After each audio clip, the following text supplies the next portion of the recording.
কুমিল্লায় যুবদল নেতা তৌহিদুলের মৃত্যুর ঘটনায় ভুল তথ্য দিয়ে যারা তাকে মৃত্যুর মুখে ঠেলে দিয়েছে তাদেরও দ্রুত বিচার দাবি নিহতের পরিবার ও রাজনৈতিক সহকর্মীদের।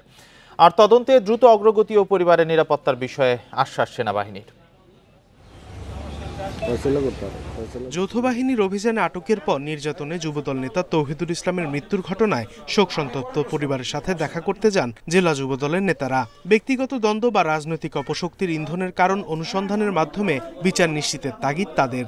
রাইসপের যেটা বললো তবে 3 মাসের ভিতরে করে দিবে, এটা আশ্বস্ত করেছে আমাদের যুবদলকে। এই আশ্বস্ত আমরা নিরপেক্ষ যখন দেখব না তখনই আমরা পদক্ষেপ নেব। এই সেনাবাহিনীর প্রতি বিএনপি সবচেয়ে বেশি আস্থা।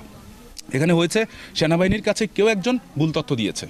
এই ভুল তথ্যের পিছনে আমরা ভালো করেই জানি এটার পিছনে অবশ্যই আওয়ামী কোনো অপশক্তি জড়িত আছে। এর আগে শনিবার রাতে তৌহিদুলের পরিবারের সাথে বৈঠক করেন সেনাবাহিনী।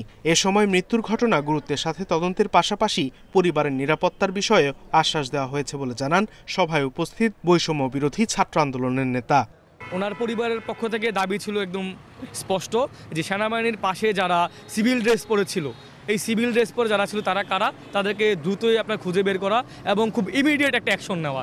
এদিকে ভুল তথ্য দিয়ে যারা তৌহিদুলকে মৃত্যুর মুখে ঠেলে দিয়েছে তাদেরকেও বিচারের আওতায় আনার দাবি স্বজনদের। অন্যায়ভাবে যদি কাউকে মারে অবশ্যই তার বিচার হওয়াটা আল্লাহর পক্ষ থেকেও এটা হয়ে যায়, ফরজ হয়ে যায়। তো ওনারা বলতেছেন কয়েকদিন সময় দেন আমাদেরকে, আমরা যেটাই করি সুষ্ঠুভাবে তদন্তের মাধ্যমে আপনাদেরকে সঠিক বিচারটাই আমরা পাইয়ে দেব। বৃহস্পতিবার রাতে অস্ত্র উদ্ধারের অভিযানের সময় কুমিল্লার পাঁচথুবি ইউনিয়ন যুবদলের আহ্বায়ক তৌহিদুল ইসলামকে বাড়ি থেকে নিয়ে যায় যৌথ বাহিনী। পরদিন গোমতী নদীর বেড়িবাঁধ এলাকা থেকে আহত অবস্থায় উদ্ধারের পর হাসপাতালে নিলে চিকিৎসক তাকে মৃত ঘোষণা করেন। Independent news.